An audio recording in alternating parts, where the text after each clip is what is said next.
So I know what you're thinking. You're thinking, what the heck is this? That's not a camera, that's binoculars. And you would be right, that is binoculars, and let me tell you why. I am not seeing any cameras out there right now that really interest me. And I know you're going to say, oh yeah, Canon just announced the R5 II, and that's a great camera. Well, guess what? That camera still overheats, and that's the reason I sold the Mark I. And then you'll say, oh, but the R1 is coming. And I'll tell you, I pre-ordered that, but I don't know, the more time that goes along, I'm not very impressed with that camera. Well, to that end, these binoculars were the first ones I actually purchased with my own money, and they served me well enough, I guess, for a number of years. I bought them, I think it was 2012, and these are 50 millimeters, and they are a 10 times magnification. They're a decent binocular, you know, they're weather sealed and all of this business, nitrogen filled, and they're made by Leopold, and they do come with a lifetime warranty, believe it or not. But these are not the binoculars I want to speak to you about today. So enter here my third pair of binoculars. I did end up giving away my second pair, which was an excellent pair of Leicas, but I didn't like the magnification for the size. These are 8 times magnification with a 25 millimeter objective lens, and what that means is you're going to get the lovely Zeiss glass, very clear imagery. These actually perform far superior to the Leopolds, which on paper are more magnification at 10 times and also a much larger objective at a 50 millimeter versus a paltry little 25, but these Zeiss Victories were an astounding performer with crystal clear images and a very much a 3D kind of pop. Did you know that that 3D pop also translates into binoculars and into the spotting scopes? I was surprised to learn this, but it is amazing, and these binoculars have served me well since about 2018. Excellent decision to buy these, and you can't go wrong with them, but I felt the urge for more power and a surge of technology. So to quench that thirst, I picked up these Sig Sauer Zulu 6 20 times by 40 times binoculars, and these are stabilized. They have in them a similar technology to what we've experienced over the years in camera lenses, but now in a handheld Bino configuration. And let me tell you, what they lack in overall optical performance, which they do lack in optical performance, they make up for by having essentially in-body stabilization in a handheld binocular. And that's something that I wanted to experience. I wanted to know, can IBIS in a binocular overcome the need for premium optics, which of course come at a premium price? Not that these are cheap. These binoculars, as they sit here with their composite build configuration, are about $1,100 plus tax to get into a set of these, but they do offer 2 stages of IBIS, and by 2 stages I simply mean the first stage is more of a scanning around, and then the second stage is when you found what you want to find and you can essentially engage a much more rigid IBIS. And I do like these binoculars for the idea of being able to essentially carry a handheld spotting scope, which is what they feel like, but they are not perfect by any means. These binoculars have many limitations. One is that they're not very bright. I've noticed that these are wonderful for daytime viewing, but if you actually want to get out there in twilight or any like an overcast day, this is not going to be your optic of choice. And the other thing that I really feel that they lack is a field of view. So they're very zoomed in, and you'll see some image, but you're not going to see the same kind of field of view as you might see on more expensive brands. And that's probably due to the fact that these are stabilized. You got to give the optics a little room to move around, and I believe that causes a truncation of the field of view. Not a big deal if you just want to get in quick and dirty and see something. It's better than carrying a spotting scope that weighs, I don't know how many pounds, but a lot more than these. And talking about weight, now, part of the way how they've cut down on weight is these are a composite material. Now, Sig Sauer, they make firearms, and firearms, of course, have to be fairly durable. And these, while they are plasticky, they don't feel cheap. They feel well put together. I believe these could probably take the rigors of outdoor life or whatever you throw at them and probably survive pretty well. They do come with a lifetime warranty, which is nice to see. Everything but the electronics, that is. The electronics comes with, I believe it is 5 years. But I like the weight of these. I like the size of these. I just wish that the optics were a bit brighter. But then again, perhaps that's nitpicking. These are great binos for the price. And where else are you going to be able to handhold a 20 times spotting scope, essentially? Well, this is a new version. This is the 18 by 50mm version. And I think that these are great in that they've upgraded the IBIS system and there's no more changing modes. It just does it all automatically. There's a new sensor that's been added. I do not love the feel of these though. They are heavy. They are heavy. They are large. They're larger than like a 50mm of a premium brand. I just don't love the size. Even though they're fairly stable, they're the kind of thing I'm going to want to put on a tripod. And if I'm going to put it on a tripod, then frankly, why did I bring them? I think the smaller ones are probably the way to go. If you're looking for stabilized binoculars, I would love to see them upgrade the optics in these things. Maybe it's beyond someone like Sig to do. Maybe it's going to take a Leica, a Zeiss, or someone else to come out with something that has premium optics and stabilized. But these are the cutting edge. These are the way around. If you want a very, very zoomed in image that's handheld holdable, weather sealed with a true IP rating, instead of just saying it's waterproof, then you've got to go with one of these babies or another brand similar that actually rates their products with real IP ratings. So these are going to get the job done. They feel solid. Like I said, the newer one I think is too large. I won't carry it. You could say, well, they'll make a wonderful pair of astronomical binoculars, but you know what? They are too dim. So you're looking at these two. One is a 40mm and the other is a 52mm. But believe it or not, there's not a whole heap of brightness coming out of these things, and I frankly would never use these in dusk or when the sun goes down at all, much less to view stars. It's just not a good option. That combined with the very narrow field of view, I think it would make it a pain in the neck, frankly, to use these in any astronomical application. Honestly, the optics out of these feel about equivalent to the optics out of these, and these weren't great. So that gives you an idea of what you're at. What you're really paying for here is the technology, and I think that's mostly what you're getting is the technology, the ability to handhold a very, very powerful zoomed-in binocular with one hand. You can get away with it, and it's actually very usable. You could read fine writing at a distance with these binoculars, holding it with one hand. That is astounding.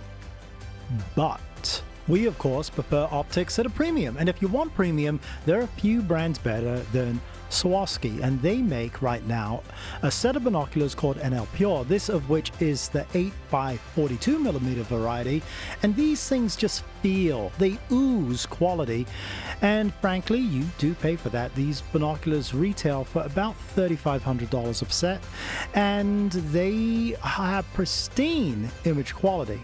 Now this particular pair has an extraordinarily wide field of view. You can see 477 feet at 1,000 yards. That is the widest I've seen on a pair of 8 by 42 binoculars. It is, I believe, the widest you can buy for a binocular of this particular strength. I'm very impressed with these binoculars. That said, they are expensive. You do get what you pay for, and they're not stabilized. They do not feature that amazing technology that the SIGs, at a much lower price, do feature.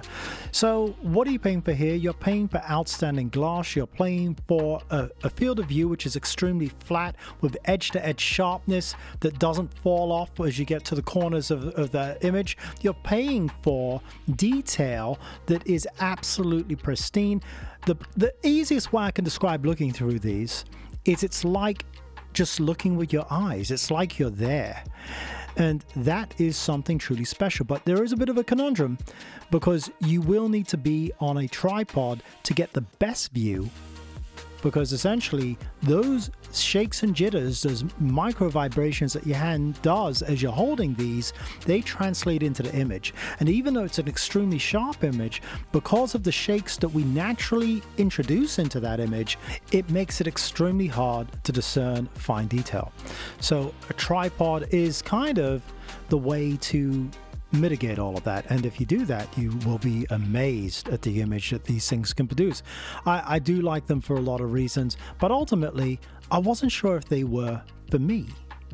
So as part of that exploration, I decided to pick these up. These are the 10 by 42 millimeter variants, and they offer a more zoomed in image at 10 times, but at the same time, a slightly smaller field of view, actually quite a bit smaller field of view, of 399 feet, effectively 400 feet field of view, which is still pretty wide, especially for a 10 times magnification 42 millimeter objective binocular.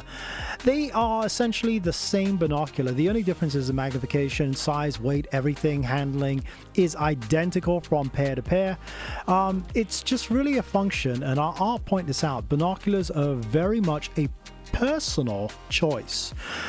What is good for me may not be good for you. You may prefer that wider field of view. You might prefer the lower magnification, but for me, I needed to know what was best for me, and to that end I decided to buy these. These are the 10 by 52 millimeter, brand new again, Swarovski NL Pure binoculars, and that larger objective I was hoping was going to make a meaningful difference from the 42 millimeter objectives, but you know what, I have to be honest with you, and with my eyes I didn't notice any difference.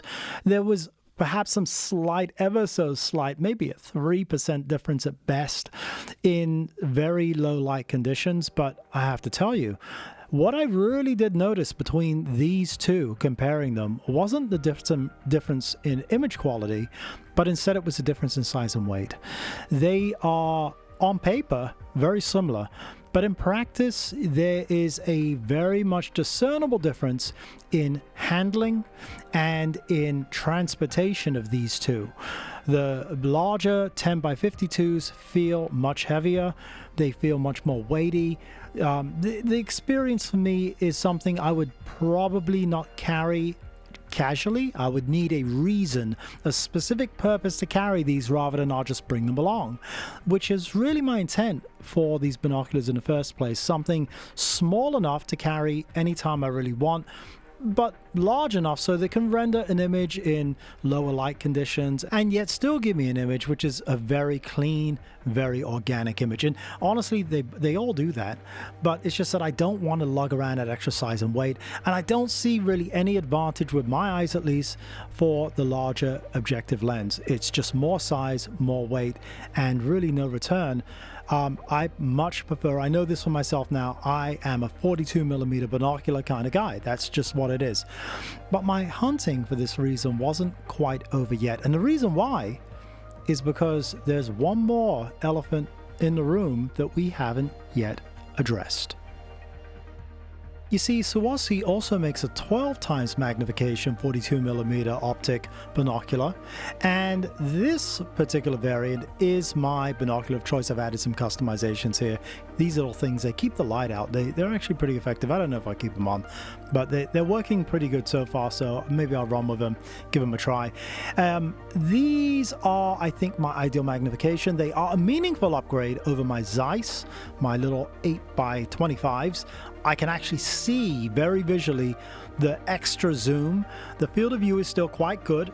Not quite as good as those 8x42s, but at 339 feet at 1,000 yards, they are really pretty impressive for a 12 times magnification binocular. I love the size and weight, given that it is the exact same size and weight as its siblings. I love the handling, which I previously had spoken to in length, that it is a wonderful to hold binocular. They are sculpted, this is something I didn't know, they're sculpted to fit, to fall into the crevice of your hand and just sit there ever so comfortably. These are perhaps the most comfortable pair of binoculars I've ever used, and I can say that for the entire series.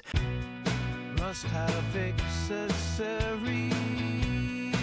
This then is a Taz tripod adapter, and when you have a binocular that is analog, you will need a adapter like this in order to stabilize the image to get the maximum detail. This one is made to be Arca Swiss compatible, so your current Arca Swiss compatible photo gear will accept this mount. Essentially, all you're going to do is pop this little front piece off. There's a little thumb nick, fingernail nick, and that comes right off. And then that will expose, if you can see here, what is essentially a mounting hole. And that will mate with the tripod adapter. So it's designed so that you can slide it in and then up, and the binocular will rest there. And then once you have it aligned, you can simply pull up this plunger and it should lock the binocular in place.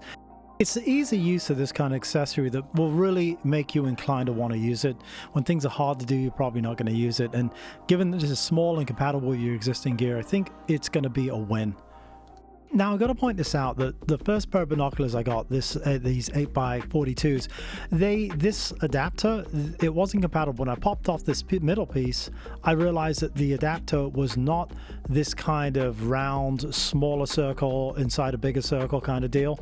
It was just a really big circle, and for that reason, I found that this adapter actually was incompatible with the binoculars I had just purchased. And it's strange because I bought these binoculars from a major retailer, authorized reseller, and in spite of that, I ended up with really old SKUs. Now, there are certain SKUs from which this technology was adopted, and I'll throw it up on the screen so you can see it. Do pause if you need to write it down.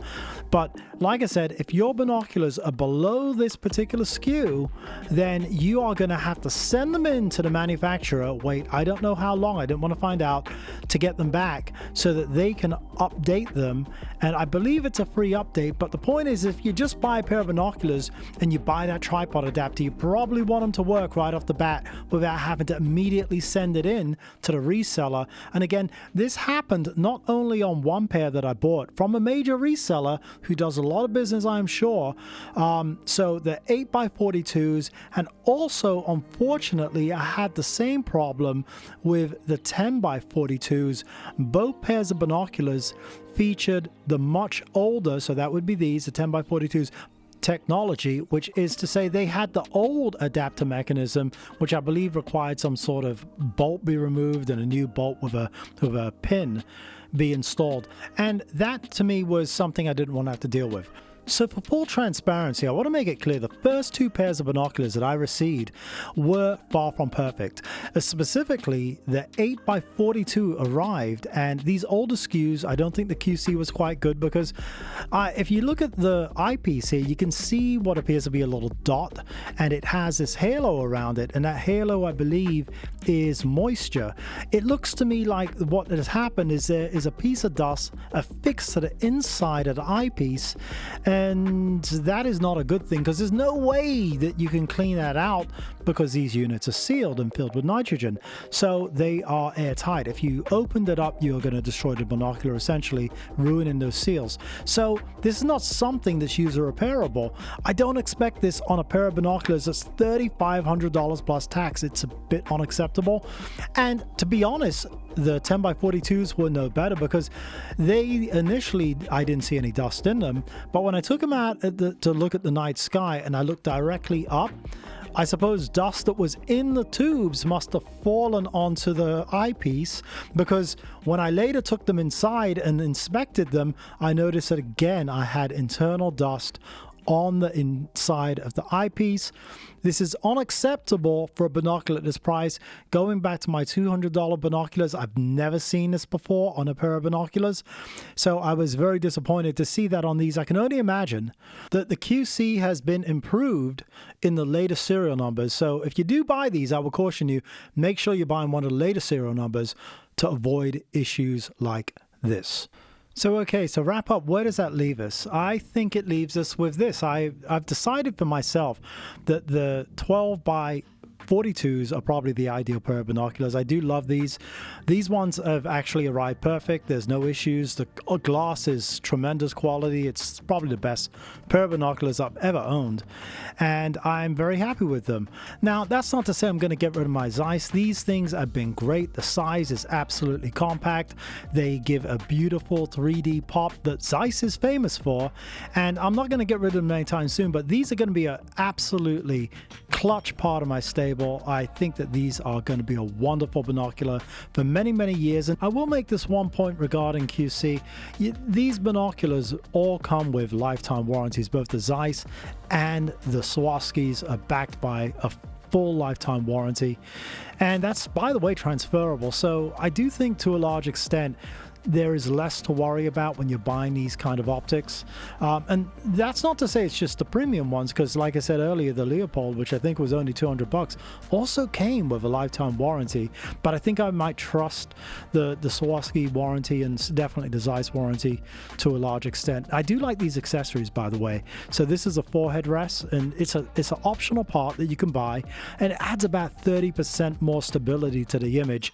It is expensive. I believe it's about $170, which is a lot for what it is, but it does make a meaningful difference. And if you're going to spend $3,000 plus on a pair of binoculars, then $170 isn't that big of an ask. Now there is, of course, the SIGs, which are still a very interesting offering, because they offer something that these other ones don't, which is essentially built-in IBIS in a binocular.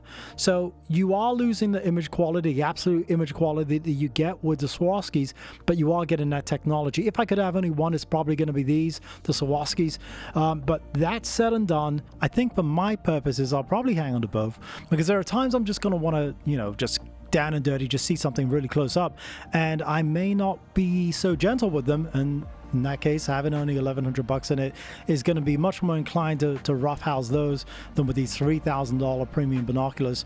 I think this is proof that we're truly living in the future, and I think that we can be excited for what these premium manufacturers like Zeiss, Swarovski, and also Leica are going to do with this new technology. Could you imagine a pair of those premium binoculars with inbuilt IBIS in the binocular? So you have the premium optics, but fully stabilized. I'm dreaming of that kind of thing. I think it's very exciting. I really hope you got something out of this. And if you're considering buying one of these optics, I hope this helps you in your decision. Please remember to like, subscribe, and share this video. And I will catch you next time, most likely with a very interesting camera review.